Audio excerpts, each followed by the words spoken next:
அனைவருக்கும் வணக்கம். Veranda race TNPSC டீம்லேருந்து நான் உங்கள் சூரிய பிரகாஷ். ஸோ எல்லாருமே இப்போ மெயின்ஸுக்கு ரெடி ஆகிட்டு இருக்கிறாங்க. ஸோ டிஎன்பிஎஸ்சியோடைய அஃபீஷியல் ஆன்சர் கீயும் ரிலீஸ் ஆயிடுச்சு. நிறைய இன்ஸ்டியூட்டோடைய ஆன்சர் கீயும் ரெண்டையும் கம்பேர் பண்ணி பார்த்துருப்போம். ஸோ கம்பேர் பண்ணி பார்க்குறப்ப டிஎன்பிஎஸ்சியோட அஃபீஷியல் ஆன்சர் கீ பார்க்குறப்ப நமக்கு ஒரு 4 or 5 கொஸ்டின்ஸ் குறைஞ்சிருக்கலாம். காரணம் அஃபீஷியல் ஆன்சர் கீழேயே சில தவறுகள் இருக்குது. ஒன்றுக்கு மேற்பட்ட விடைகள் கூட சரியாக இருக்கலாம். ஸோ அதெல்லாம் பார்த்துட்டு இப்போவே மெயின்ஸுக்கு நிறைய பேர் தயாராகிட்டு இருக்கிறாங்க. ஒரு புத்திசாலித்தனமான ஒரு முடிவு. செப்டம்பர் மாதம் முதன்மை தேர்வு அப்படிங்கிற இந்த மெயின்ஸ் எக்ஸாம் நடக்க இருக்குது. ஸோ அதுக்கு இப்போலேருந்து தயாரானா தான் நம்ம அந்த மெயின்ஸ் எக்ஸாமில் நம்மளுடைய கனவு பதவியான அந்த குரூப் 2 எக்ஸாமுக்கான அந்த தேர்வு நடக்கக்கூடியதில் நம்ம சரியாக பயன்படுத்தி தேர்வை எழுதி வெற்றி வாகை சூட முடியும். ஸோ இந்த தேர்வுக்கு மிக முக்கியமான அடிப்படை என்ன? மெயின்ஸ் எக்ஸாமுக்கு.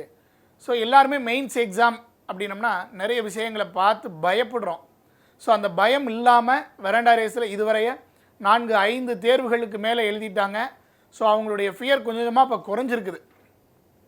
அதுக்கு மிக முக்கியமான அடிப்படை தேர்வில் மெயின்ஸ் எக்ஸாமில் கம்ப்ளீட் பண்ண முடியலை அப்படின்னு ஸ்டூடெண்ட்ஸ் நினைக்கிற ஒரு பயம்தான். அந்த பயத்தை உடைக்கணும் அப்படின்னம்னா முதல்ல நமக்கு அதுக்கு சரியான ஒரு திட்டமிடல் வேண்டும்.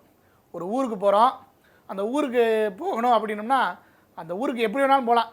நடந்தும் போகலாம், பஸ்ஸுலேயும் போகலாம், கார்லேயும் போகலாம், ஃப்ளைட்லேயும் போகலாம். ஸோ எதில் போனால் ரொம்ப குயிக்காக வேகமாக அந்த டெஸ்டினேஷனை அடைய முடியும் அப்படின்னு ஒன்று விஷயம் இருக்குது. அதே போல் மெயின்ஸ் எக்ஸாமில் 300 மதிப்பெண்களுக்கான இந்த எக்ஸாம் 3 மணி நேரத்தில் கம்ப்ளீட் பண்ணணும். நம்ம இதுவரை எத்தனையோ மெயின்ஸ் எக்ஸாம் எழுதியிருப்போம். அதாவது 10th exam, 12th exam, college exam எல்லாமே எழுதியிருப்போம். என்ன அதுக்கு இதுக்கு வித்தியாசம்னா அதில் 100 மார்க்ஸை 3 மணி நேரத்தில் எழுதணும். இங்கே 300 மார்க்ஸை 3 hours எழுதணும். ஸோ இதான் ஒரு ஃபஸ்ட்டு ஒரு பெரிய டிஃப்ரென்ஸ் அப்படின்னு சொல்லி பார்க்கக்கூடியது. ஸோ அப்படின்னா இதுக்கு ரொம்ப அடிப்படை என்ன அப்படின்னு பார்த்தீங்கன்னா சரியான பேனாவை தேர்வு செய்து விட்டால் இந்த 3 மணி நேர தேர்வை நாம் மிகச்சரியாக எழுதி முடிச்சிடலாம். ஸோ இந்த பேனாவை சூஸ் பண்ணுறதுக்கு முன்னாடி டிஎன்பிஎஸ்சி தேர்வாணையத்தினுடைய இணையதளத்திலேயே வழிமுறைகள் இன்ஸ்ட்ரக்ஷன் கொடுத்துருக்குறாங்க. அதில் என்ன கொடுத்துருக்குறாங்க, என்ன பேனாவை சூஸ் பண்ணி எழுதலாம் அப்படிங்கிறத டிஎன்பிஎஸ்சி தேர்வாணையத்தில் மிக தெளிவாக கொடுத்துருக்கிறார்கள். ஸோ இதை நம்ம பார்த்துட்டு இருக்கிறது தான் டிஎன்பிஎஸ்சி தேர்வாணையத்தினுடைய இணையதளத்திலேயே இன்ஸ்ட்ரக்ஷன் டு த கேண்டிடேட் அப்படிங்கிற ஃபைலில் இருக்கக்கூடியது. இதில் மெயின்ஸ் எக்ஸாமுக்கு தெளிவாக கொடுத்துருக்குறாங்க. நிறைய பேர்னால இதுவே இன்னும் தெரியலை. சார் நான் என்ன பெனாக யூஸ் பண்ணலாமா, ஜெல் பென் யூஸ் பண்ணலாமா அப்படின்லாம் நிறைய டவுட் கேட்டிருக்காங்க. ஸோ அவங்களுக்காகவே நம்மளுடைய இன்ஸ்ட்ரக்ஷன் கொடுத்துருக்கு பாருங்கள். தேர்வர்கள் தேர்வு அறைக்கு கருப்பு மை பேனா, ஒன்லி பிளாக் கலர் பென் மட்டும்தான் யூஸ் பண்ணணும். என்னென்ன பென் யூஸ் பண்ணலாம்? மையூற்று பேனா, அதாவது ஃபவுண்டைன் பென் அப்படின்னு சொல்லுவோம். ஃபவுண்டைன் அப்படின்னம்னா இங்கு ஊற்றுறது. ஸோ அந்த பென் யூஸ் பண்ணலாம். அல்லது பந்துமுனை பேனா, பால் பாயிண்ட் பென், அல்லது ஜெல் பேனா நமக்கு தெரியும். ஸோ இதெல்லாம் நம்ம யூஸ் பண்ணிக்கலாம் அப்படின்னு பெர்மிட் பண்ணியிருக்கிறாங்க. ஸோ நல்லா ஞாபகம் வச்சுங்க, இந்த 3 பேனாக்களை நாம் எது வேணாலும் ஒரு பேனாவை யூஸ் பண்ணலாம். சரி, அப்படி எந்த பேனாவை சூஸ் பண்ணலாம்? பேனாவை சூஸ் பண்ணுறதுக்கு முன்னாடி சில பேசிக்கான ஐடியாஸ் இருக்குது. என்னப்பா இது அப்படின்னு பார்த்தீங்கன்னா, நம்மளுடைய பேனா அப்படிங்கிறது நல்ல போல்டாக எழுதக்கூடியதாக இருக்கணும், லைட்டாக இருக்கக்கூடாது. காரணம் என்ன அப்படின்னா, தேர்வாணையத்தில் நாம் எழுதக்கூடிய அந்த விடைத்தாளை ஸ்கேன் பண்ணி அப்லோட் பண்ணி தான் எவால்வேட்டருக்கு சென்ட் பண்ணுறாங்க. ஸோ ஸ்கேன் பண்ணுறப்ப நீங்கள் ரொம்ப லைட் கலர் பென்னாக யூஸ் பண்ணிங்கன்னா ஸ்கேன் பண்ணுறப்போ உங்களுடைய எழுத்துக்கள் தெரியலை அப்படின்னா அங்கே எவால்வேட்டருக்கு நீங்கள் என்ன எழுதியிருக்கிறீங்கிற விஷயமே போய் சேராது. தேர்வாணையத்தில் நல்லபடியாக தான் ஸ்கேன் பண்ணி அனுப்புவாங்க. ஆனால் நாம் எழுதியிருக்கிற பேனாவே நல்லபடியாக இல்லை அப்படின்னா, ஸோ அதனால் நல்ல வித்து இருக்கிற மாதிரி, நல்ல குண்டு குண்டாக எழுதுகிற மாதிரி இருக்கக்கூடிய நல்ல இங்க் ஃப்ளூயிட் கரெக்டாக இருக்கணும், ஃப்ளோ இருக்கணும். அந்த மாதிரி பெண்ணை தேர்வு செய்யணும், மிக முக்கியமானது. ஸோ அது பாயிண்ட் பெண்ணாக இருக்கலாம், ஜெல் பெண்ணாக இருக்கலாம், ஃபவுண்டைன் பெண்ணாக இருக்கலாம், எது வேணாலும் இருக்கலாம். ஸோ ஒரு பேனாவை தேர்வு செய்வதற்கு சில அடிப்படையான விதிகள் இருக்குது. என்னென்ன? ஸோ ஒரு பேனாவை எடுத்து நீங்கள் எழுதுறீங்க அப்படின்னம்னா அந்த பேனாவினுடைய கைப்பிடி, இந்த பிடிக்கக்கூடிய இடம் ஒன்று இருக்குது. ஸோ அது எப்படி இருக்கணும் அப்படின்னா அதிகமாக வித்து இல்லாத மாதிரி எடுத்துக்கோங்க. ஸோ இந்த இடத்துல நம்ம டச் பண்ணி பிடிச்சி எழுதுவோம். அது அதிகமாக வித்து இருக்கக்கூடாது. ரொம்ப வித்தாக இருந்தது, ரொம்ப ரொம்ப அகலமான பேனாவாக இருக்குது அப்படின்னா நம்மளால் அந்த ஸ்பீடில் எழுத முடியாது. சரிங்களா? 2வது கை வலிக்கும். சார் கையெல்லாம் வலிக்குமா அப்படின்னா 3 மணி நேரத்தில் எழுதணும். உண்மையிலே மெயின்ஸ் எழுதுகிறவங்கள்ட்ட கேட்டு பாருங்கள் கை எப்படி வலிக்கும் அப்படின்ட்டு. ஸோ அதனால் உங்களுடைய கைக்கு அடக்கமாக இருக்கக்கூடிய சைஸில் இருக்கக்கூடிய வித்தில் இருக்கக்கூடிய பேனாவை தான் முதல்ல சூஸ் பண்ணணும். அது ரொம்ப ரொம்ப இம்பார்ட்டன்ட். ரெண்டாவது, பேனாவை சூஸ் பண்ணுறப்ப அந்த பேனா லைட் வெயிட்டாக இருக்கான்னு பாருங்கள். ரொம்ப வெயிட் அதிகமாக இருக்கக்கூடிய பேனாவை சூஸ் பண்ணாதீங்க. அது உங்களுடைய கையில் அதிகமாக வெயிட் பாரத்தை கொடுக்கும். நம்மளால் 3 மணி நேரம் கண்டினியூவாக எழுத முடியாது. இது ரெண்டாவது விஷயம். அடுத்தது மூணாவது, தேர்வறையில் எழுதுகின்ற போது அந்த பேனாவினுடைய மூடிய பேனாவுக்கு பின்னாடி சொருகி எழுதுவோம். அது பேனாவினுடைய எடையை கூட்டும். அதனால் அதையும் அவாய்ட் பண்ணுங்கள்.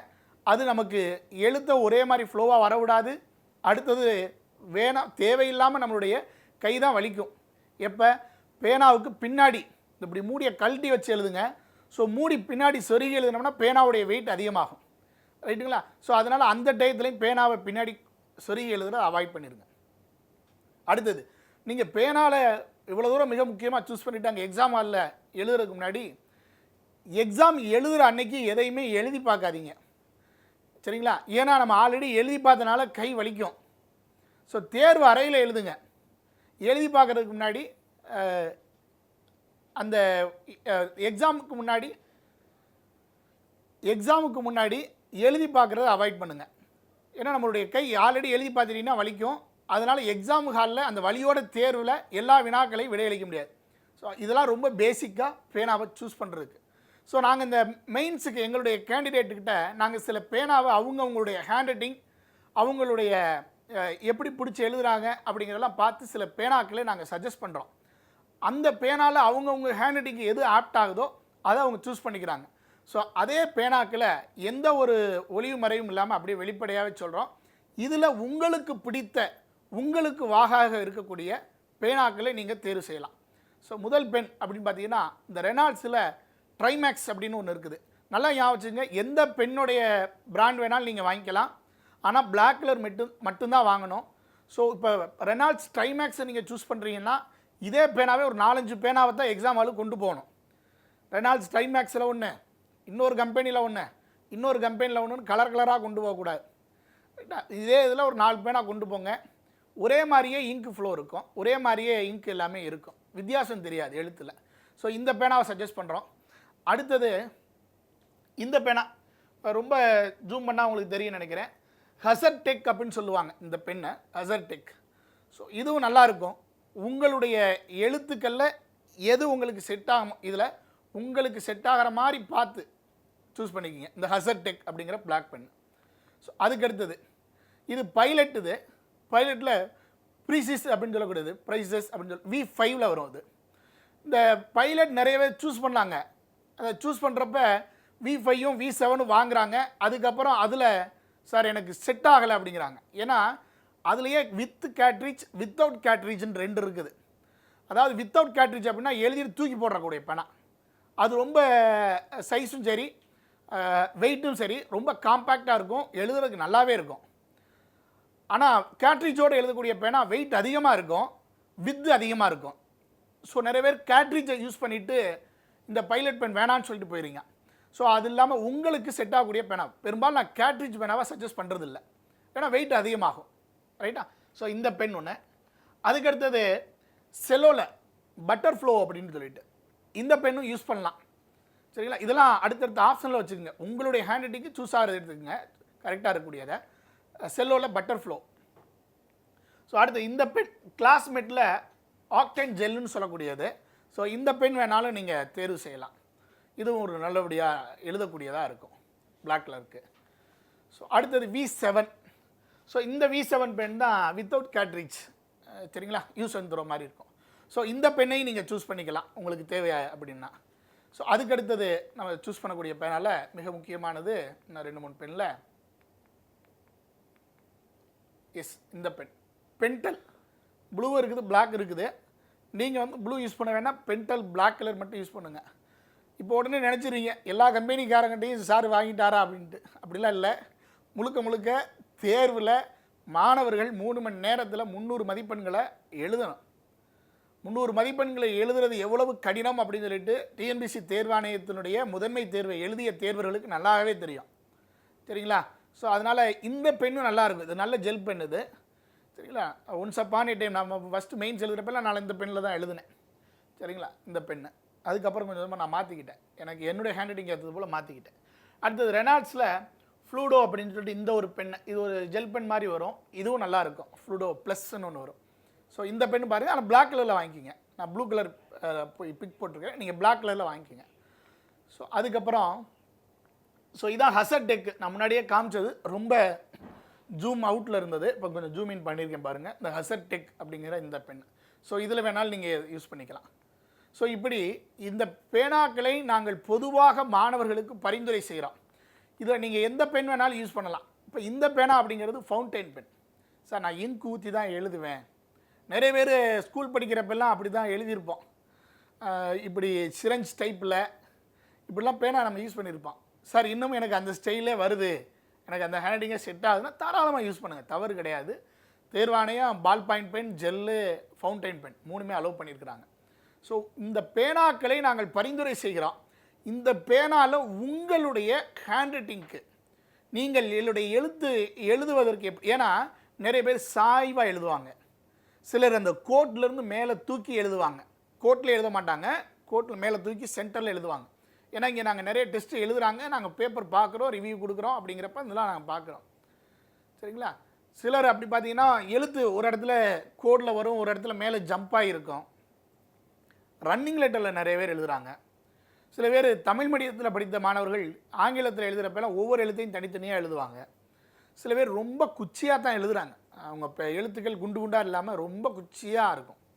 ஸோ இப்படி ஒவ்வொருத்தவங்களுடைய எழுத்து, சரிங்களா, அப்படி இன்னும் விரல்களெல்லாம் கூட வச்செல்லாம் கூட பேனாவை சூஸ் பண்ணுவாங்க, தெரியுமா. நான் வேணால் அதை பற்றி இன்னொரு வீடியோவில் நான் சொல்கிறேன், எப்படி ஃபாஸ்ட்டாக ரைட் பண்ணுறது அப்படிங்கிறதுக்கு எக்ஸசைஸ்லாம் இருக்குது. ஸோ இதை பற்றிலாம் கூட நம்ம பேசலாம். ஸோ அடுத்த வீடியோவில் இன்னும் தேர்வில் எவ்வளோ வேகமாக இந்த 3 மணி நேரத்தில் 300 மதிப்பெண்கள் எழுதுவது அப்படிங்கிறத பற்றி பேசுவோம். ஸோ முதல்ல தேர்வுக்கு அடிப்படையானது பேனா. அந்த பேனாவை எப்படி தேர்வு செய்ய வேண்டும், எந்தெந்த பேனாக்களை பரிந்துரை செய்கிறோம், பொதுவாக தேர்வர்கள் பயன்படுத்துகிறாங்க அப்படிங்கிறது இந்த வீடியோவில் நம்ம பார்த்துருக்குறோம். இன்னொரு வீடியோவில் உங்களுக்கு தேவையான செய்தியோடு சந்திக்கின்ற வரை உங்களிடமிருந்து விடைபெறுவது சூரியபிரகாஷ். உங்களுக்கு வேறு தலைப்பை பற்றி ஏதாவது வேணுமென்றால் கீழே கமெண்ட் பண்ணுங்கள், கண்டிப்பாக அதை பற்றி பேசலாம். நன்றி.